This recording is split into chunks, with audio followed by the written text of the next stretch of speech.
સાધુ શું છે? મેં અનેક વાર કહ્યું કે કોઈ પણ વર્ણમાંથી માણસ સાધુ થઈ શકે, કોઈ પણ વર્ણમાં. કબીર સાહેબ ક્યાંથી સાધુ થયા? નાનક સાહેબ ક્યાંથી સાધુ થયા? મીરાબાઈ ક્યાંથી સાધુ થઈ? કોઈ પણ વર્ણમાંથી સાધુ થઈ શકાય, પણ સાધુ થયા પછી આપણામાં કોઈ વર્ણ ન હોવો જોઈએ. બધા જ વર્ણથી બહાર થઈ જાય. આ સાધુનું લક્ષણ છે. સાધુને કોઈ વર્ણ હોય? એને બધા જ વર્ણોની સેવા કરવાની. એ બ્રાહ્મણને પગે લાગે, ક્ષત્રિયોને આનંદ આપે, વૈશ્વને પણ બિરદાવે કે સમાજનું પોષણ કરો, અને બધાની સાથે સેવકાઈથી વર્તે. કોઈ પણ વર્ણમાંથી સાધુ થઈ શકાય, પણ સાધુ થયા પછી વર્ણ એટલે ગંગા સતી કહે છે.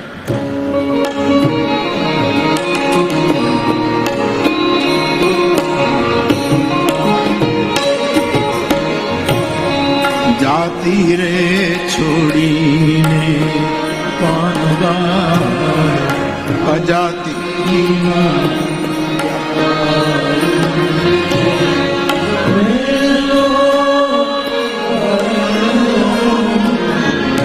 વિકાર મેલવો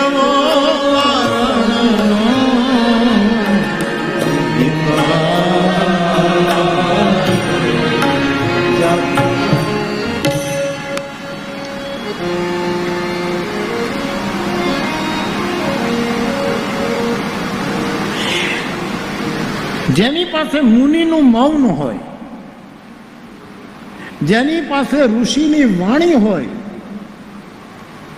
અને કોઈ બુદ્ધ પુરુષનું ભજન હોય, એનું નામ સાધુ. મુનિનું મૌન બોલે તો ઋષિઓની વાણી, અને એકલો એકલો બેઠો હોય તો એમ લાગે કે કોઈક બીજો બુદ્ધ આવી ગયો છે. આવું ભજન. કોઈ પણ વર્ણમાંથી સાધુ થઈ શકાય ચોક્કસ, પણ સાધુ થયા પછી 18 વર્ણની સેવા કરવી જોઈએ. અને તેથી રાજકોટમાં મારી વ્યાસપીઠને લાભ મળ્યો. અમે 18 વર્ણની કથા કરી.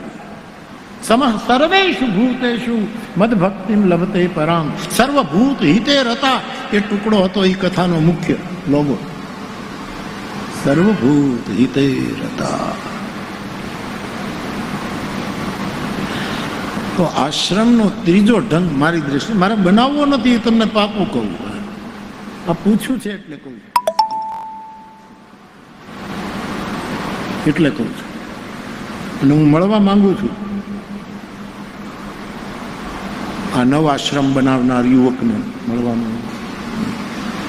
આવજો, મળશું, આપણે વાત કરશું. સ્પર્ધા માટે આશ્રમ ન હોય, શ્રદ્ધા માટે. આશ્રમમાં બેસીને આપણે સ્પર્ધા કરશું તો આપણામાં કોણ શ્રદ્ધા રાખશે? કોણ શ્રદ્ધા? ચોથું કહું, આ 5 ઢંગ પૂરા કરી દઉં ને. ચોથો ઢંગ કહું,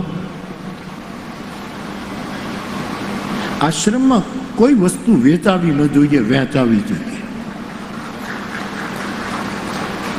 હા, તમે કોઈ પુસ્તક લોકોના કલ્યાણ માટે આપો, કોઈ સારી ચીજ ઉત્પન્ન કરો તો આજના કાળ પ્રમાણે મના ન કરો કે કિફાયતી ભાવે, પણ આપણો હેતુ વેચવાનો ન હોવો જોઈએ. એટલા માટે અમારે જ્યારે વાત, આમ તો નિર્ણય મારે જ કરવાનો, મારે નહીં, વ્યાસપીઠે નિર્ણય કરવાનો. હું વળી કોણ નિર્ણય કરનારો? મોરારી બાપુ કોણ? વળી વ્યાસપીઠ. આ રામકથાની પુસ્તિકા બહાર પડે કે જેટલી કથાઓ કરો એનો સાર નીતિનભાઈ ગજબની સેવા કરે છે. મેં કીધું આ પ્રસાદ જ હોય, વેચાવું ન જોઈએ, નહીં તો બંધ કરી દેજો આ કામ. કાંઈ વેચાવું નથી.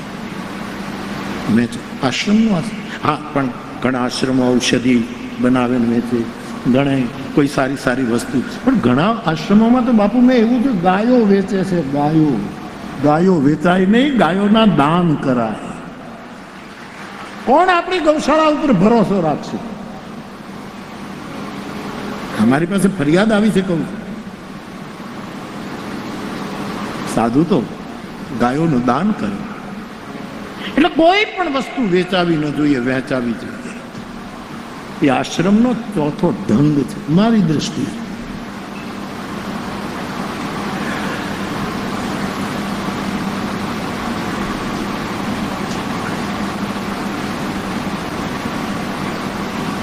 ચેતન તારે આશ્રમ બાંધવો નથી ને? તો ઠીક, હવે મન થાય તો પછી ક્યાં જાય? 5 દિવસ બાકી છે, ભૂમિ પૂજન કરતો જાઉં.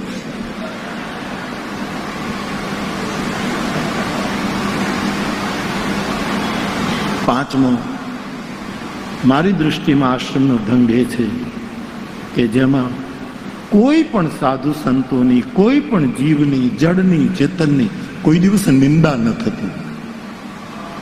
કોઈની નિંદા, કોઈનો અપયશ ન ગવાતો.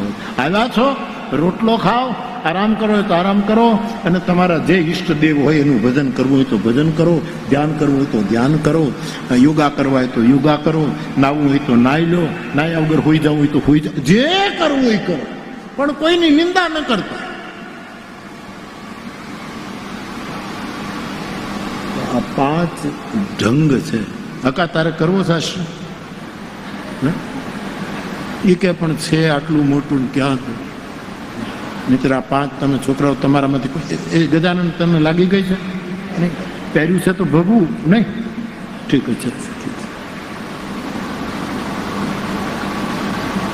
જેમણે પૂછ્યું, મારો સાધુનું બાળક છે, યુવાન છે, એણે પૂછ્યું છે એટલે મેં આટલા જવાબો આપ્યા.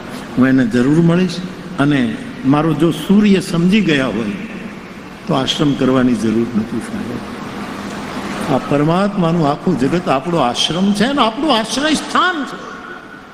આપણું આશ્રય સ્થાન. મંદિર તારું વિશ્વ રૂપાળું.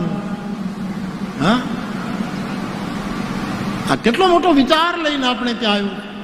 મંદિર તારું વિશ્વ રૂપાળું. પછી